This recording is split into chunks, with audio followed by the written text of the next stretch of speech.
देखिए 27 नंबर प्रश्न पर ध्यान दीजिए। 27 नंबर प्रश्न क्या कहता है, जिस टाइप से आप 25 नंबर प्रश्न बनाए उसी टाइप से ये भी है, ठीक है। 27 नंबर भी देखिए, प्रश्न है कि ए और बी साझेदार हैं जो क्रमशः 50,000 और 30,000 पूंजी के साथ साझेदार हैं। 3:2 में लाभ बांटता है।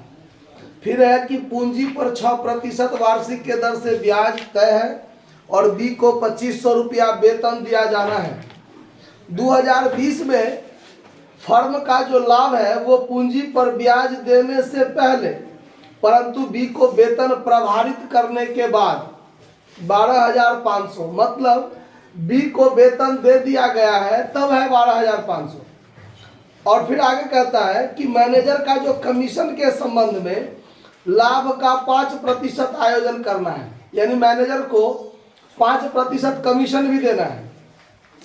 तो मैनेजर को कमीशन नहीं दिया लेकिन बी को वेतन दे दिया, उसके बाद लाभ है, जबकि ये गलत है। पहले मैनेजर को कमीशन दिया जाना है, बाद में साझेदार को वेतन दिया जाना है। तो ऐसे सवाल में आपको मैनेजर को कमीशन देने के लिए आपको पीएल अकाउंट खोलना पड़ेगा और तब पीएल अप्रोप्रिएशन में हम लोग चर्चा करेंगे, चाहे पूंजी पर ब्याज की चर्चा हो चाहे वेतन की चर्चा हो। तो सबसे पहले हम लोग प्रॉफिट एंड लॉस अकाउंट बनाएंगे, फिर पीएल अप्रोप्रिएशन बनाएंगे, ठीक है। तो पहले पीएल अकाउंट बनाना पड़ेगा। तो पीएल अकाउंट में मैनेजर को कमीशन देने के लिए हमको चाहिए टोटल प्रॉफिट जो पूंजी पर ब्याज और वेतन दोनों को देने से पहले हो। तो सवाल में जो 12,500 लाभ है वो तो बी को वेतन देने के बाद है और हमको बी को वेतन तो देना नहीं है, उससे पहले हमको लाभ चाहिए। तो हमारा जो टोटल प्रॉफिट हो जाएगा यहाँ पर बाय टोटल प्रॉफिट जो हम लोग यहाँ करेंगे पीएल अकाउंट में वो 12,500 और प्लस 2,500 जो बी का सैलरी है उसको जोड़ के हम लोग टोटल प्रॉफिट हमारा कितना हो जाएगा 15,000। तो इसका मैनेजर को कमीशन पहले पीएल अकाउंट पे करेंगे, फिर इसका जो नेट प्रॉफिट बचेगा कमीशन देने के बाद वो जाएगा पीएल अप्रोप्रिएशन अकाउंट पे। तो यहाँ पर बाई टोटल प्रॉफिट कर लिए 15,000, 12,500 प्लस साझेदार का जो वेतन दे दिया है वो वेतन इसमें जोड़ के बना लिए। अब हम लोग देंगे यहाँ पर to managers commission, managers commission. तो ये जो हमारा 15,000 लाभ है उसका 5% कमीशन देंगे, तो 750 रुपया हम क्या दे देंगे, कमीशन दे देंगे।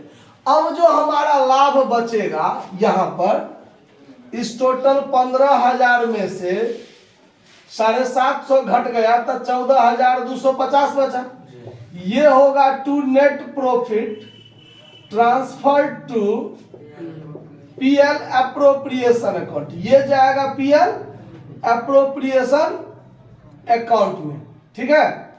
अब ये प्रॉफिट यहां आ जाएगा बाय नेट प्रॉफिट जो पीएल अप्रोप्रिएशन में लिखते हैं 14,250। अब सवाल में देना है पूंजी पर ब्याज साझेदार को, वेतन साझेदार को, ये सब काम अब करेंगे हम लोग। तो यहां पर देंगे टू इंटरेस्ट ऑन कैपिटल, साझेदार कौन सब है ए और बी, और पूंजी पर ब्याज कितना देना है 6%। तो 50,000 का 6% 3,000 और है 30,000, तो 30,000 का 6% 1,800, मतलब 4,800 रुपया हम क्या दे देंगे पूंजी पर ब्याज। और अब हम लोग देंगे बी को salary, to B salary. B को सैलरी देने के बाद लाभ कितना था 12,500, और इस लाभ में हम सैलरी जोड़ के 15,000 बनाए और इस 15,000 में से 14,250 बचा है, इसका मतलब हमने सैलरी जोड़ लिया है, तो फिर दोबारा सैलरी देना पड़ेगा, ठीक है। तो अब यहाँ पर बी को सैलरी देंगे कितना 2,500। अब हमारा काम खत्म हुआ सही रूप से, और इस 14,250 में से 14,250 में से ये दोनों घटेगा और जो बचेगा वो होगा साझेदार के लिए प्रॉफिट। तो इस 14,250 में से घटा दीजिए आप 4800 माइनस कीजिए और माइनस 2500 कीजिए तो 6950 बचा। 6950 ये हो जाएगा साझेदार के लिए लाभ। The two partners capital account profit, ठीक है। साझेदार ए और बी क्या कर लेगा, इसको बांटेगा। तो बांटेगा किस अनुपात में, तो लाभ बांटने का अनुपात दिया हुआ है 3:2। लाभ बांटने का अनुपात 3:2।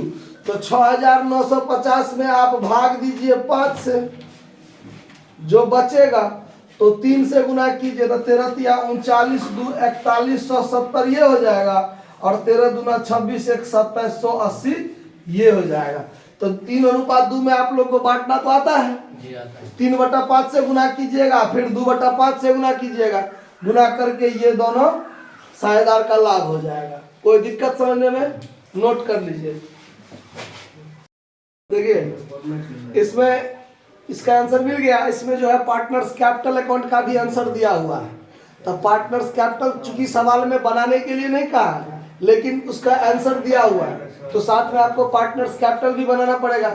तो आप इसको नोट कर लीजिए, फिर आपको यहाँ से बताते हैं। देखिए तो अब जो पार्टनर्स कैपिटल अकाउंट अब आप बनाइएगा तो उसका पहले फॉर्मेट बनाना पड़ेगा। पार्टनर्स कैपिटल अकाउंट, दो साझेदार है ए और बी, तो 2 का कॉलम,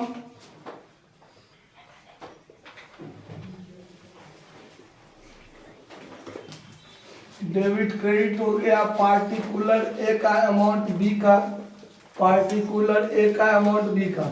आप लोग पार्टिकुलर पूरा लिखिएगा, इन्हें जहां भी पी दे के डैश कर दीजिएगा। देखिए जब पार्टनर्स कैपिटल अकाउंट बनाएंगे तो सबसे पहले क्रेडिट साइड में बाय बैलेंस बीडी लिखेंगे। जो ए का पूंजी 50,000 और बी का पूंजी 30,000 दिया हुआ है। और इससे पहले आपने पीएल अप्रोप्रिएशन अकाउंट बनाया था। तो पीएल अप्रोप्रिएशन अकाउंट में सवाल में था पूंजी पर ब्याज, तो पूंजी पर ब्याज पार्टनर्स कैपिटल के क्रेडिट में जाएगा। तो इंटरेस्ट ऑन कैपिटल, तो 6% ब्याज था, तो एक के लिए 3,000 और इसके लिए 1,800। उसके बाद सवाल में बी को सैलरी भी था। बी को क्या था, सैलरी था 2500 रुपया। तो बाय सैलरी लिख दीजिए, ए में छोड़ दीजिए, बी में 2500। और फिर पीएल अप्रोप्रिएशन अकाउंट में प्रॉफिट भी हुआ था, तो by PL appropriation account profit कितना, प्रॉफिट कितना था 4170। और इसके लिए कितना था 2780 था बी के लिए। हो गया। सवाल में कहीं भी आहरण से संबंधित कोई बात नहीं ना है, सवाल में आहरण वाला कोई बात है ही नहीं। हो गया। अब आप इसका जोड़ घटा कीजिए, तो 50 3 53 4 57,170। तो यहाँ भी 57,170। और ये 30 1 31 31 और 2 33 2 35 35,000 8 5 13 और 7 20, तो 37,080। 37,000 है, 37,080, 37,080। अब इधर घटाने वाला तो कुछ बात है नहीं है, तो जो है यहाँ पर वही क्या हो जाएगा, टू बैलेंस सीडी। तो ये हो जाएगा 57,170 और 37,080। तो ये बन गया आपका पार्टनर्स कैपिटल अकाउंट। यही आंसर आपको सवाल में दिया हुआ है, लेकिन सवाल में कहीं पर पार्टनर्स कैपिटल अकाउंट बनाने के लिए नहीं कहा हुआ है। तो बना लीजिए, नोट कर लीजिए।